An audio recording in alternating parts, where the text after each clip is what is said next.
guys, what is going on, and welcome back to another video on Conqueror's Blade. So today we're going for, well, I'm going to say another slight comedy unit, really, and that is the Rattan Roundshields. Obviously, actually put into the game quite a long time ago now in the Rattan update, before any of the season stuff actually released. I never actually covered them at the time, I didn't level them, I think I unlocked them and just sort of forgot about them really. And as I was kind of going through deciding what I wanted to level as kind of a bit of a side project while I'm working my way through some of the tier 5 cav, I thought, sod it, let's get these guys leveled up. And so, giving them a bit of a whirl, been testing them out and kind of seeing how they do. I mean, they're not amazing. They're not all that good at all, really. I think the most obvious comparison that can be made with them is to the Iron Cap Swordsman. They perform in a very similar way, they have a similar sort of amount of hit points, they even have a similar sort of amount of attack. The area I think these Rattan Roundshields fall down is on the charge damage. So if you remember my Iron Cap Swordman video I did, probably 3 months ago now, time does seem to fly, then you'll remember that the most enjoyable thing about those Iron Caps is the high charge damage and the fact it flattens enemy heroes. And that makes it quite fun because killing an enemy hero with a really low tier unit is always satisfying and it makes it an enjoyable unit. And while these guys do have a charge, and it's by no means a bad charge, it actually does semi-decent damage, it's just not the same as the Iron Cap charge. So I think the one area where the Iron Caps really excelled, these guys don't have. They do get the slightly better piercing, well, much better piercing defense, which is sort of one of the things that goes along with all the Rattan units.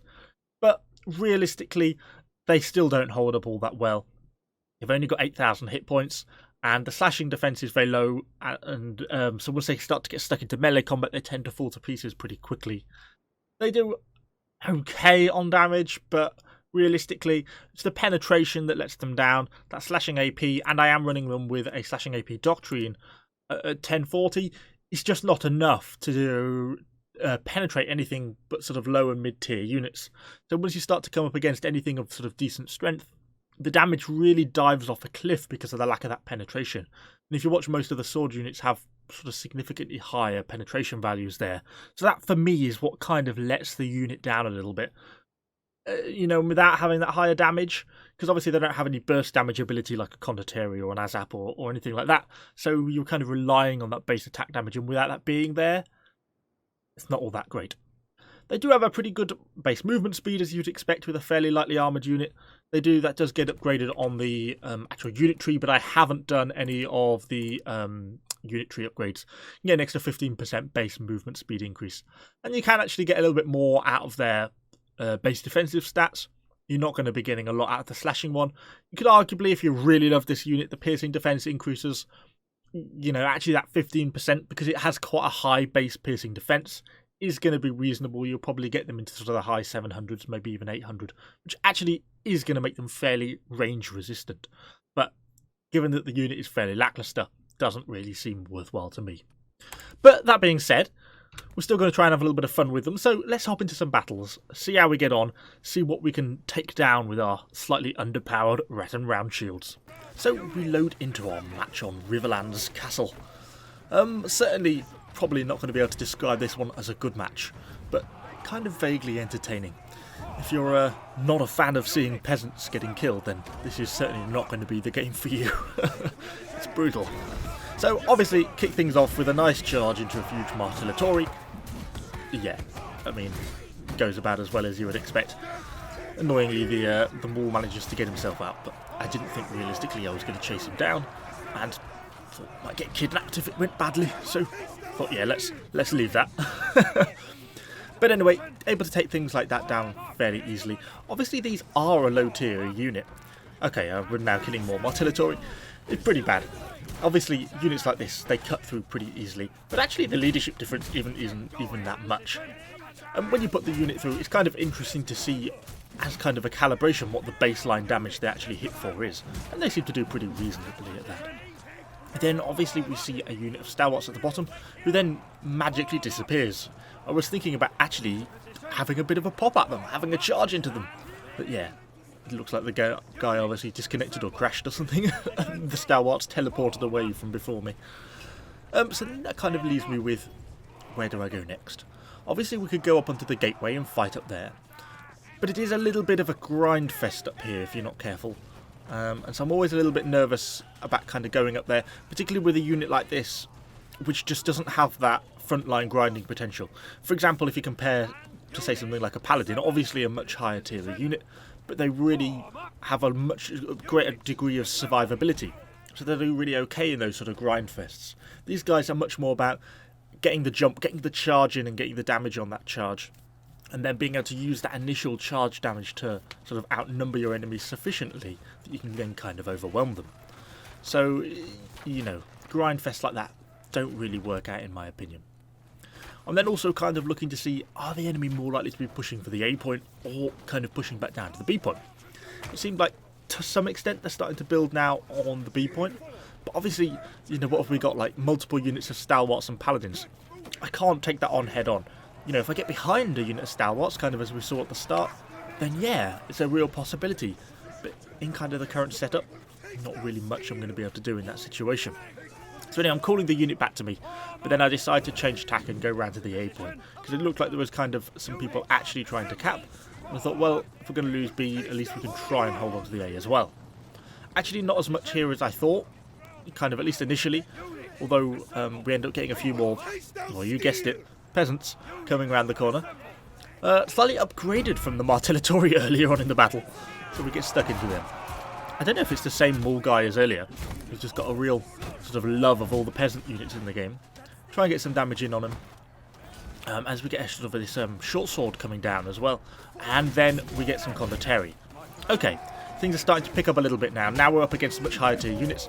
Trying to just keep those guys pinned down with my hero. You see words. Can't even speak English anymore. You can see we were hitting the Conqueror about 600 to 1,000. And that's where I think we see, as I said at the start, that low armor penetration is really starting to come into play. You know, a unit of Martellatori is not a particularly heavily armoured unit, and yet we're hitting really quite low. You know, Conqueror are going to have, I don't even know off the top of my head, maybe 8,000 hit points, 9,000 hit points, maybe even 10,000 hit points. If you're going to be hitting at 600, you're going to have to hit them like 15 to 20 times to actually kill one model. And this is where the unit falls down, because that is just too much. You know, if you compare that to, say, an Iron Cap Swords would be doing definitely 1,000 plus. Plus the Iron Cap Swords will have the drop on the charge, and that's significant in my opinion. And that's where the Iron Cap Swords can get away with being a lower tier unit, because they have that really good charge. But then the fact these guys don't have that is kind of, well, a really big failing in my opinion, and that's what kind of makes them not that much of an enjoyable unit. So with B gone, which I probably should have done more to defend, but hey ho, we're back down to the A point, kind of deciding if and what we want to do. Unit of Halberdiers, I was fed up of killing a peasant at this point, so I just decided to go straight in. We get a few on the charge, and you can see, you know, the charge doesn't hit too badly. We're hitting sort of 1 to 2,000 a hit, so yeah, okay, respectable. Clear out a few of these Halberdiers. It takes us just over 100 kills. Obviously, bulk of them are peasants, but we have had a few Halberdiers and a few condos in there, so mostly peasants. But, you know, what can you do? I'm not going to play these guys that much. I must have had sort of 20 battles with them now since I've got them maxed out. But I don't want to play the rest of my life trying to get a good video with these guys, so kind of is what it is. With the supply point being pushed, I was kind of wondering if it's worth trying to defend here or not. Obviously got these stalwarts coming down the stairs. Thinking that guy's pulling back there. Obviously got some range back here. I'm thinking about defending. We could maybe have gone back down to the stairs earlier to try and sort of hold that corner. But then are we realistically just going to be charging into a unit of stalwarts? So you can see my sort of thought process, thinking if anything else is going to get stuck in. We've got the halberdiers there. I'm obviously then conscious about that halberdier charge, which they do in duly activate. That will really completely flatten this unit of roundshields. They won't stand a chance against that. So I move away, get round the corner, and then I counter-charge them. Interestingly, we're fighting with a unit of iron caps, and you can see that those iron caps cut through those halberdiers much more effectively than the Rattan Roundshields do. We then, with the assistance of the team, make the use of the ult, push the unit into the stalwarts and help clear them out as well. So in this case, we're now using them very much in a supporting capacity. None of these units could they easily deal with just by themselves.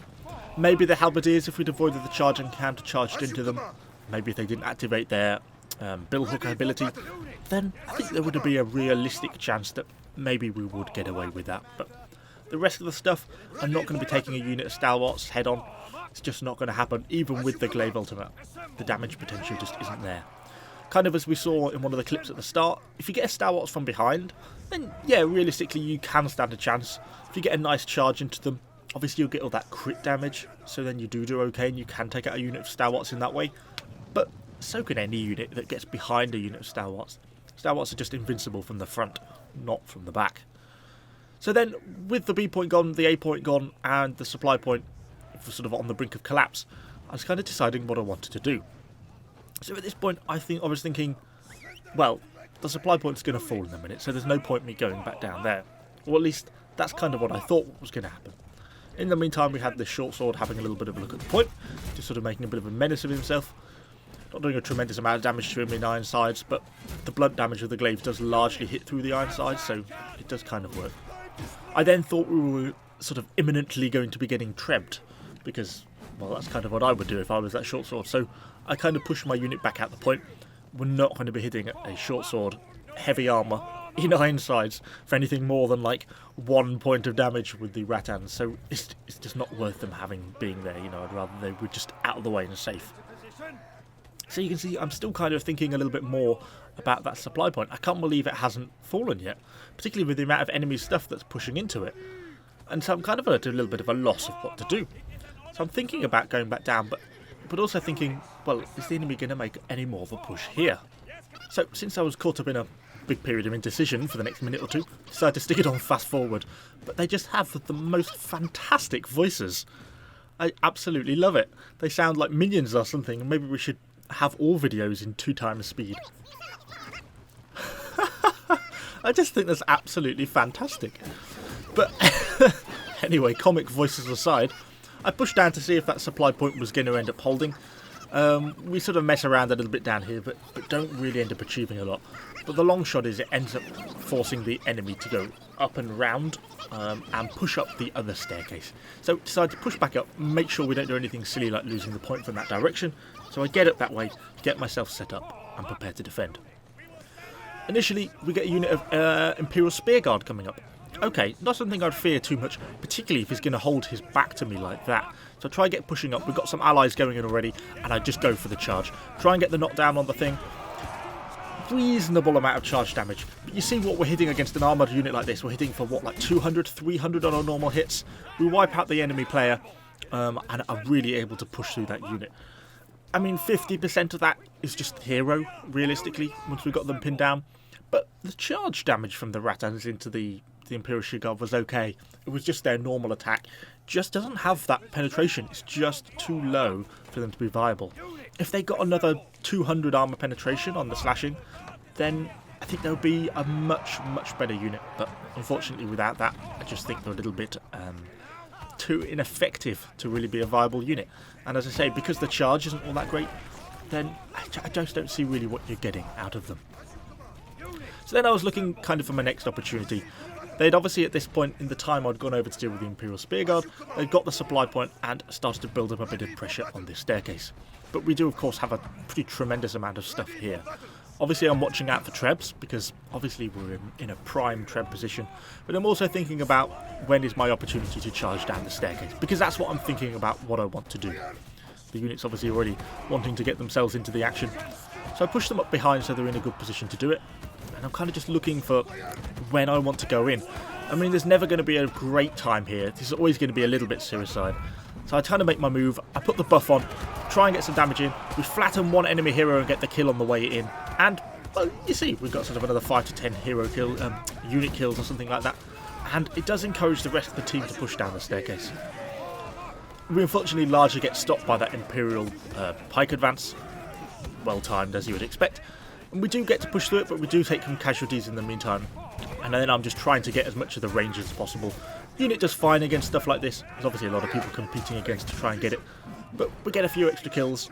They hit the archers for pretty decent amounts of damage. So, you know, they hit for 1,000, something like that. As we push into a unit of Azaps. And casualties are now starting to rack up a little bit. Yeah, we are still getting the occasional kill with the unit, but again, they're not hitting particularly hard against something like those ASAPs, and that kind of is a problem. But more than that, they're taking casualties because their armor defense is low compared to something like an ASAP, which is going to hit them really quite brutally. So with the supply point captured, it's really kind of just a case of now chasing the enemy out of the map. Got some enemy stalwarts here, decide to go in for the charge. Obviously always is going to be fairly brutal, charging into the front of some stalwarts, which will get a little bit of damage in the hit actually. And as the unit gets behind, they do rack up the occasional kill. They do kill some stuff without me actually being there, but again, not a lot. Imagine if you had, you know, a unit of condos or a unit of ASAPs here, obviously you would be more effective. But by this point we are up to 150 kills with just the Rattan Roundshields. I haven't used another unit yet. Still not pulled my Paladins or my Tercios out at all this game, so it did make for a slightly comedy game. But we are now down to 5 units. We got hit by a Scorpio there at the end. And as we push into this last Imperial pipe push, it really about spells the end for the unit because there's just not really enough of them left to really be able to do anything viable. Push in and kill a few of the last enemies, and there's just an absolute mob of our team by this point. Managed to get lucky and grab another little hero kill, but really it's the end of the enemy team because they've just ran out of units by this point, and we've now basically pushed them through and actually ended up pushing into their spawn. As you can kind of see here, we just pushed into these longbows actually as they came in, which kind of opens up another point of why there is more of an element of spawn protection in this game, because spawn camping like that is never a good thing. Try and avoid it normally. I must admit, I didn't realise that those guys were actually kind of spawning quite there, but gives you a bit of an idea. And so that really sums up the Rattan Roundshields. Obviously, there was an awful lot of peasants we killed there, but we also took on some Imperial Spear Guards, some Condottieri, some ASAPs, and kind of a few other little bits and bobs, and, you know, they do actually do okay. I think they are inferior to the Iron Cap swords, though, and that's probably their main drawback. There are better units that you can pick, and that's kind of a bit of a limiting factor with these guys. Anyway, hopefully you've enjoyed it. If you want a challenge, they're a unit worth checking out. If you want a good unit, probably one to give a miss, really. Hopefully you've enjoyed the video. Of course, let me know what you think in the comments down below, and subscribe to the channel for a lot more Conqueror's Blade content. Thanks for watching, guys.